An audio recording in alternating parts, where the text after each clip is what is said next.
Biodata Momi ASF layangan putus, penulis novel aslinya yang diangkat menjadi serial web viral di WeTV. Serial web layangan putus saat ini tengah jadi sorotan kaum ibu-ibu saat ini.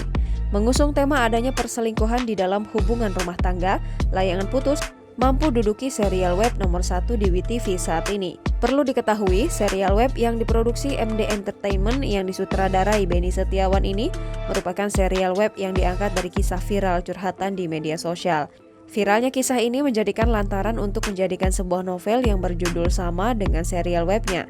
Momi ASF adalah penulis layangan putus yang diangkat dari kisah pribadinya.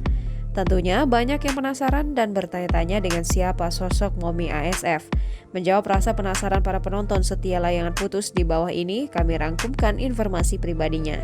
Berikut rangkuman informasi biodata Momi ASF layangan putus serial web yang tengah viral saat ini. Momi ASF memiliki nama lengkap Eka Nur Prasetyawati. Ia sering dipanggil Dr. Eka.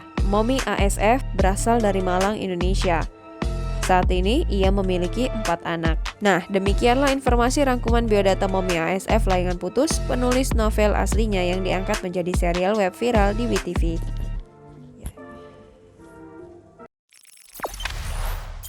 Jangan lupa subscribe, share, komen, dan like ya!